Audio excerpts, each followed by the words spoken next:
Саламатсыздар ма? Бүгінгі тақырыбымыз сана және бейсана. Бірақ біз сана мен бейсана туралы айтпай тұрып, бірінші осы психоанализ бағыты туралы айтқым келіп тұр. Психоанализдің негізін салған австриялық невролог, ғалым, врач, дәрігер, Зигмунд Фрейд осы психоанализді өзі пациенттерін емдеуге қолданды. Жалпы психоанализ дегеніміз сөзбен емдеу. Яғни психоанализдің ең бірінші ерекшелігі ол адамды жаңағы сессиялар арқылы, мысалы келісім бойынша психологқа келеді клиент, сөйтіп алғашқы консультация болады. Алғашқы консультация 90 минут, 90 минуттан кейін белгілі болады шамамен қанша уақыт психоанализ керек екендігі. Аптасына бір рет баруға болады, 45 минут, 45-50 минут болады әр сессия. Осылай аптасына бір рет, немесе аптасына 2 рет, жарты жыл, немесе 1 жыл, кейбір кісілер 2-3 жылға дейін осы психоаналитикпен жұмыс жасап, өзінің бүкіл жаңағы запростарын шешеді. Психоанализ бағыты қалай пайда болды? Фрейд өзінің жаңағы пациенттерін қарау барысында оларға тек қана дәрі беріп қана емес, оларды жаңағы сөйлесу арқылы, олардың өткен өмірлерін еске түсіру арқылы, яғни оның кейбір іс-әрекеттерінің бейсаналы себептері бар екенін байқау арқылы осы ғылым, психоанализ деген ұғымды ғылымға енгізді. Зигмунд Фрейд адам көп әрекеттерін саналы емес, бейсаналы жасайтындығын дәлелдеген алғашқы ғалымдардың бірі. Сөйтіп, бізді сана емес, бейсана басқаратындығын дәлелдеген ғой, былайша айтқанда. Содан кейін ол бейсана деген қайда пайда болады, қашан пайда болады, оның біздің ересек өмірімізге әсері қандай, соның бәрін зерттеп, өзінің көптеген еңбектерін жазған болатын. Сонымен қатар Зигмунд Фрейд жаңағы либидо деген термин бар, біз оған келесі сабақтарда тоқталамыз. Ол энергия қуаты, адамның жыныстық энергия қуаты, өмірге деген энергия қуаты, соны либидо дейді. Сол либидоның әр баланың жан-жыныстық даму тарихында либидоның қалай өзгеретінін, қалай жүзеге асатынын және ересек өмірге қалай болып оның нәтижесінде шығатындығын дәлелдеген осы Зигмунд Фрейд болатын. Бұған дейін ғалымдар баланың жыныстық, сексуалдық қасиеттері, сексуалдық белгілері кейінірек дамиды деп топшылаған болатын, бірақ Зигмунд Фрейд алғаш болып жыныстық, сексуалдық қасиеттермен баланың туылатындығын айтқан ғалым. Яғни либидо деген нәрсе ол жыныстық қуат, энергия, сол бізде туылғаннан бар болады екен. Соны дәлелдеген ғалым Зигмунд Фрейд. Жалпы ол қай жермен байланысады дегенде, біздің гениталиядағы жаңағы қуатымыз, қазір ересек өмірімізде ол гениталияда тұр, сол жердегі қуатымыз жұлын арқылы психикамен тікелей байланысты екен. Сонымен енді бүгінгі тақырыбымызға оралсақ, сана және бейсана. Фрейд 2 топикада түсіндірді. Топика дегеніміз орын. Психикамыздағы осы сана мен бейсананың орналасуын 2 орында, 2 жағдайда түсіндірді. Бірінші топика ол сана, бейсана және дейсана деп аударған подсознанияны. Сонда суретте қарап отқандарыңыздай, яғни мұзтау дейміз, айсберг. Айсбергтің үлкен бөлігі судың астында жатады, ол біздің бейсанамыз екен. Яғни біздің миымыздағы психикамыз бар ғой, соның 95%-ын біздің бейсанамыз құрайды. Және мынау айсбергтің сәл судың бетінен былай көрінетін бөлігі бар ғой, соны дейсана дейміз. Жаңағы мен айтып жатқан судағы үлкен бөлігі ол бессознательное дейді орысша. Және мұзтаудың судан үстіне шығып тұрған көрінетін бөлігі ол біздің санамыз екен. Яғни біз кез келген іс-әрекетті саналы немесе бейсаналы жасап жатқандығымызды кейде өзіміз аңғармай да қалады екенбіз. Мысал ретінде келтіретін болсақ, мысалы ер кісі продуктіге шықты дейік, ақшасын алып продуктіге үйден шықты, негізі ол үйге жаңағы азық түлік алып келуге бара жатқан еді, бірақ бір уақытта қараса букмекерлік кеңседе отыр, и ақшасының бәрінен айырылған.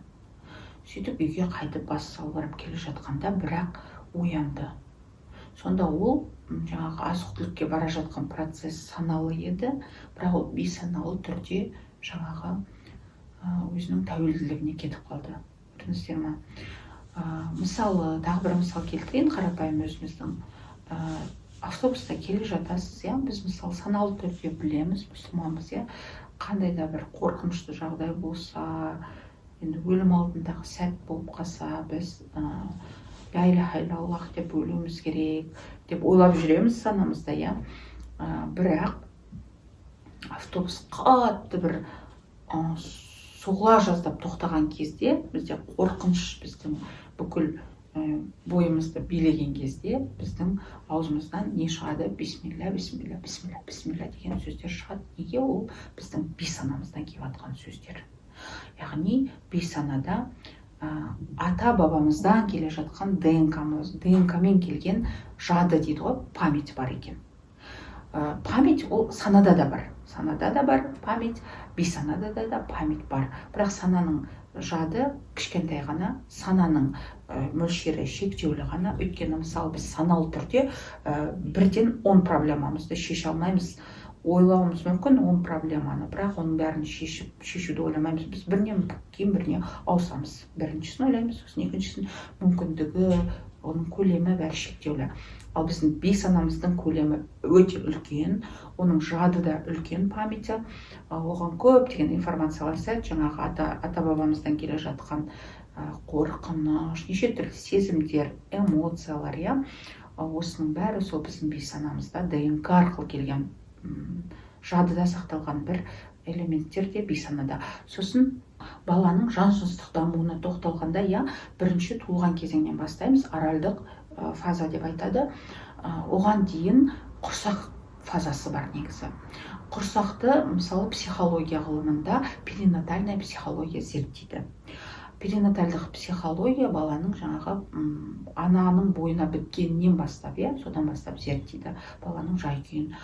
Біз оған аса тоқталмаймыз, бірақ осы сабақта мен тоқталғым келіп тұр. Неге? Өйткені құрсақта кездегі нәрселерді біздің бейсанамыз жазып алады екен. Бейсанамызға жазылып қалады екен. Сана жоқ, бірақ жан берілді, бала тірі, анасының ішінде, оның бейсанасына бәрі жазылады. Бұның жазылатындығын көптеген нейробиолог ғалымдар, нейрофизиолог ғалымдар дәлелдейді эксперименттер арқылы. Сонымен қатар гипноз жасайтын адамдарда көп мәліметтерді өздерінің тәжірибесінен бере алады. Өйткені бір ғана мысал келтірейін, ересек жігіт 36-да әлі үйленбеген, қарым-қатынас құра алмайды, қыздармен үнемі қарым-қатынас құрайын десе, әйтеуір бір проблема, осы бір араласып жүрген қызы бар, бірақ ол қызбен өте әдемі, өзіне ұнайды, бірақ ол қызбен өзін жақсы сезінбейді. Оның қасында кезде өзін нашар сезіне береді. Сонда оны жаңағы зерттеген кезде, бұл енді интернеттен алынған мысал, оны зерттеген кезде, жаңағы гипноз терапиясын жүргізген кезде, ол өзінің жаңағы құрсақ кезіндегі бір травмалары, жан жаралары туралы мәлімет берген. Яғни, оны құрсақ кезінде, анасының ішінде кезде, жаңағы біреу теуіп сыртынан ұрып атқан сияқты сөзбен айтады, солай суреттеген сол информацияны. И расымен де ол болған нәрсе. Сонда ол былай қазып келетін болсақ, ол жаңағы қорқыныш, страх за жизнь дейді ғой, өмір үшін қорқыныш. Сол қорқыныштарын жеңген кезде, оның бейсаналы қорқыныштары ғой, соны жеңген кезде, ол кейін дұрыс қарым-қатынас құра алады екен. Тағы бір мысал келтірейін бейсана туралы. Мысалы, әйел 2 қабат, 3-те бала бар, и үнемі отбасында ақша үшін ұрыс болады. Ақша үшін ұрыс болып жатқан кезде, баланың бейсанасы, іштегі баланың, ол естиді ғой бәрін, бәрін жазып алып жатыр, сезеді, естиді. сонда ақша деген ғана естілуі мүмкін да оған. Ақша уже жақсы нәрсе емес деген нәрсе жазылып қалған болуы да мүмкін екен. Сонда кейінгі ересек өмірдегі үлкен ақшаларға деген қабылдамаулар, барьерлер қандай да бір осы бейсаналы біздің қорқыныштарымыздың да әсерінен болуы әбден мүмкін екен. Бейсана туралы примерно түсінікті, біздің күнделікті істейтін нәрселеріміздің бәрі көбінесе бейсаналы іс-әрекеттер. Біздің саналы өмірімізді бейсана үнемі басқарып тұрады. Олар үнемі диалогта болады. Егер сізде ешқандай психологиялық проблема болмаса, өмірлік проблема болмаса, негізі бейсананы қатты қазбалаудың керегі жоқ. Бірақ егер сіз саналы түрде менде бір қандай да бір проблема бар деп шешсеңіз, онда бейсанадан іздеп, бейсанамен келісімге келіп, бейсанаңызды зерттеу арқылы сіз осы өмірде көптеген жетістіктерге жете аласыз және жаңағы проблемаларыңызды шеше аласыз. Әлемді қайсысы бірінші қабылдайды дейтін болсақ, әлемді бірінші бейсана қабылдайды екен. Өйткені жан-жануарларда, ғалымдар дәлелдеген, жан-жануарларда тек қана көпшілік жануарларда тек қана бейсана бар екені дәлелденген. Тек кейбір ғана жануарлар бар, бірен-саран. Мысалы, маймылды білем, оның санасы бар екендігі айтады, ғалымдар бар екендігін айтады, кішкене бір бөлігі саналы түрде екенін. Осы бейсана мен сананы зерттеу барысында нейрофизиологтар мынандай эксперимент жасаған екен. Бірнеше адамға мультфильмдерінің фрагменттерін көрсеткен. Сосын біраз белгілі бір уақыттан кейін олардан сұраған, қандай фрагменттерді көрген туралы. Сонда көпшілігі бірнешеуін айта алған, одан кейін ұмытып қалған. Мысалы, бір адамды айтайық, осындай мультиктер болды дегенде, содан кейін біраздан кейін барып, ол жерде еще Симпсондар туралы мультик болды деп айтқан. Сонда ол жаңағы көрген нәрсенің өзі бірден бейсанаға өтіп кетеді екен. Сана, былай қарасаңыз, сүзгі ретінде болады. Осы жерде сана сүзгі ретінде жұмыс атқаратын сияқты көрінеді, бірақ кейбір нәрселер бірден бейсанаға өтіп кете беруі де мүмкін екен. Жалпы бейсана деп отқанымыз, негізі бізде түп сана деген термин бар, қазақта.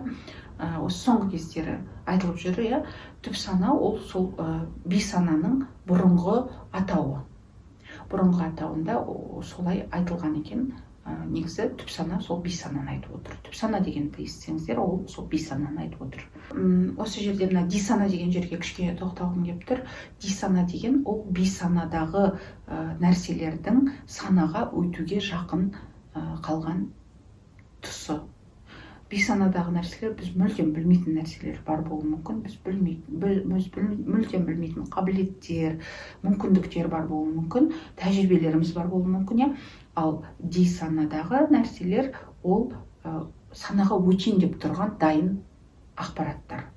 Бізге біреу бір сұрақ қойса, біз оны түсіндіріп отырып, басқа нәрсені айтып кететін болсақ, бұл да біздің бейсанамыз көрініс тапты деген сөз. Сіз бейсаналы түрде басқа нәрсені айтып отырсыз. Бейсанада не бар дегенге тоқталатын болсақ, ең бірінші адаптивті реакциялар. Яғни, мысалы, өз өмірімізді сақтау үшін біз қандай да бір реакциялар жасаймыз ғой, бірден сол жерде қорқыныш болған кезде біз сол қандай әрекеттер жасаймыз, соның бәрі адаптивный реакция деп аталады. Сол адаптивті реакциялар бейсанада екен. Екіншісі сезімдер мен эмоциялар. Бүкіл сезімдер мен эмоциялардың бәрі осы бейсанада, интуиция.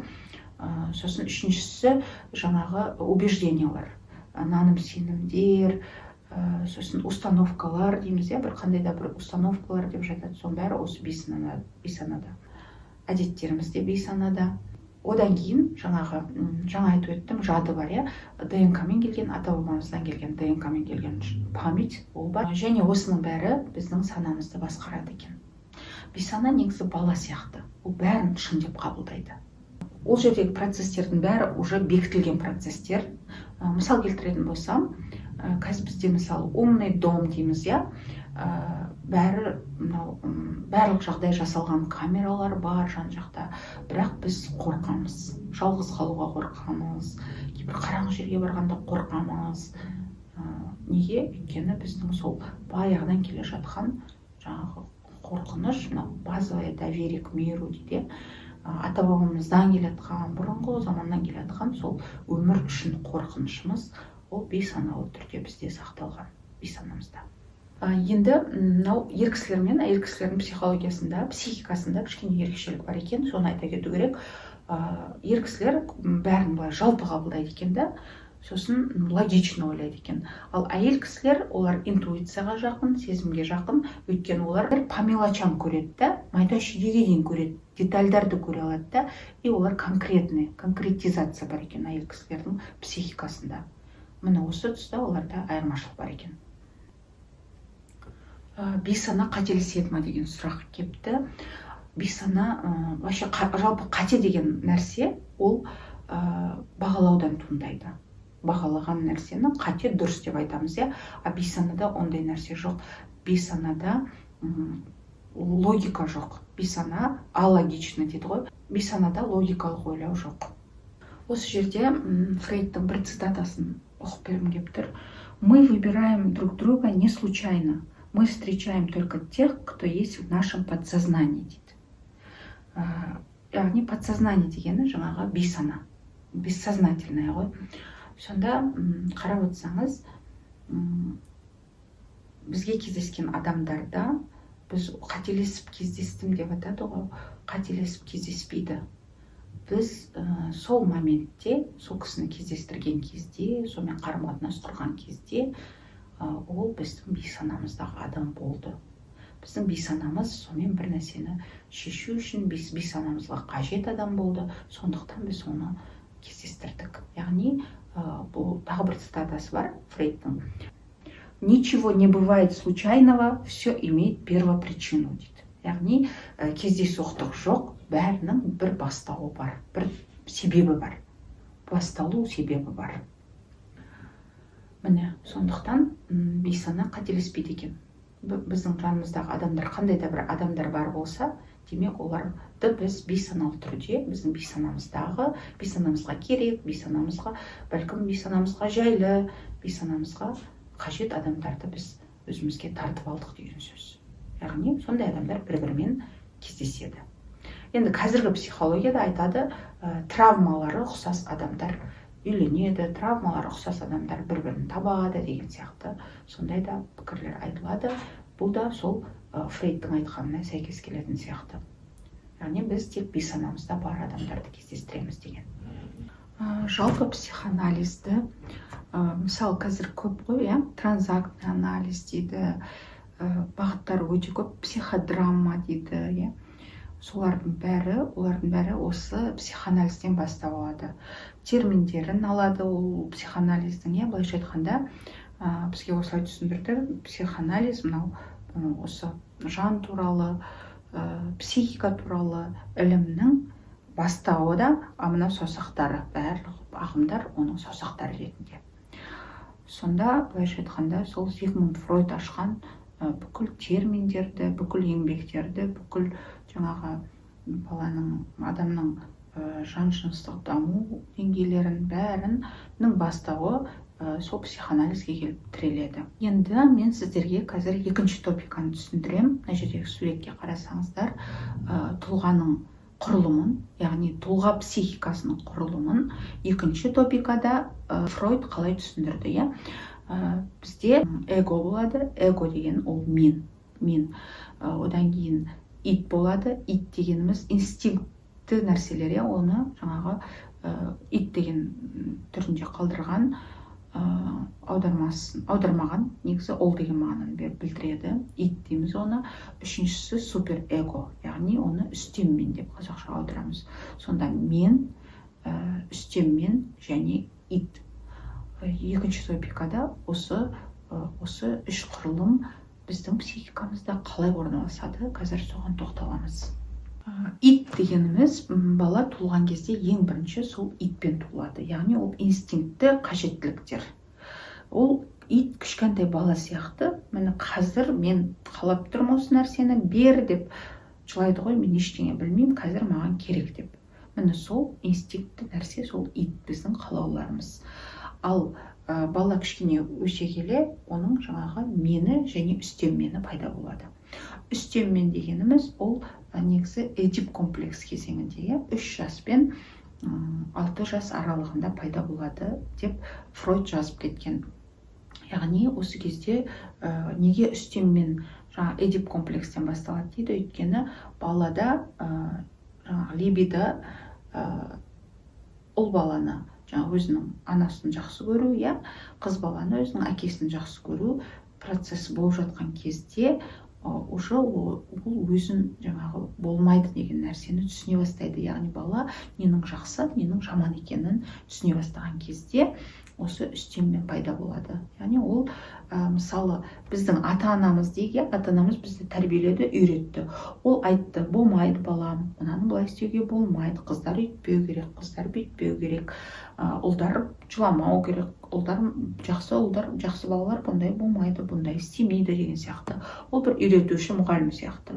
Мораль, ұят, болады, болмайды, жақсы, жаман, соның бәрін үйретуші мұғалім сияқты нәрсе. Бірақ біздің үстем меніміз, ол біздің ата-анамыздың үстем мені бізге үстем мен болып орналасады екен. Яғни олар өздеріне нені болады, болмайды деді.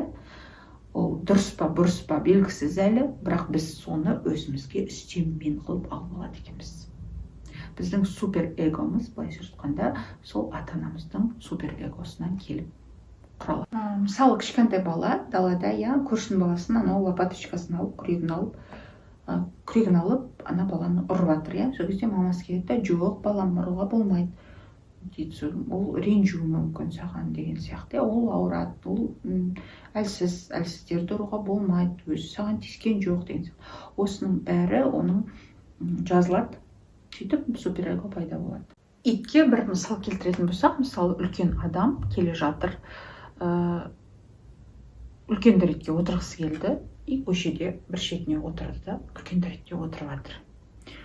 Міне осы пример итке. Ит, ол өзінің иттің қалауын орындап жатыр деген сөз. Сонда бұл шамамен сол кішкентай бала кезі, ешқандай контроль жоқ, ұят, ештеңе жоқ кезіне сол түсіп кетті, былайша айтқанда. Ол бәрімізде бар негізі. Ит, осы үшеуі барлық адамда бар. Иттің қалауын орындай берсек, сонда адам бомж болып кетуі мүмкін. Ал енді үстем меннің қалауын ғана орындай берсе де, ол да бір жағынан дұрыс емес, өйткені ол өзін тек қана мынандай әйелге айналуы мүмкін. Мағрипа деген үстем меннің қалауы басым, о да өте үлкен, мені өте әлсіз болады, и ол не істейді, сондай бір әйелге айналады, бәріне ұрсып, сен үйтіп істеме, сен бәріне үйретіп, өзінің ережесін бәріне айтып, ол сол тек үстем меннің қалауымен жүрген адам деген сөз. Соңында ол ауыр болады оған негізі өзіне. Оны түсінбейді, өйткені оның мені өте әлсіз, менің үстем мен басқарып тұр. Оны ол саналы түрде түсінбейді. Сондықтан эго деген нәрсе, эгоцентризм дейді, эгоизм дейді, осы нәрселерде өзінің балансы бар негізі. Сондықтан бұлардан мүлдем құтылудың да негізі керек жоқ. Өз меніміздің белгілі бір өзіміздің психикамыздың, тұлғамыздың толыққанды дамуына белгілі бір мөлшерде олар болуы керек. Және оны былай баланстарын сақтау үшін бізге үнемі білім көмектеседі, және менді, былайша айтқанда, менді өсіру көмектеседі. Мысалы, адамда бірінші өзінің мысалы үлкен дәретке барғысы келді дейік далада, оның физиологиясы қалауын, өзінің бастапқы қалауын бір шығарғысы келген нәрсе пайда болды, бірақ ол өзін ұстайды. Бұл жерде мен, эго өзінің жұмысын жасайды. Үстем мен айтты, мына жақта болмайды деді, сонда мен үстем меннің айтқанын тыңдады да, иттің қалауын ұстап, үйге әкеліп үлкен дәретке отырғызуы. Бұл менің басқаруы негізі. Бұл жерде мен шешім қабылдап тұр.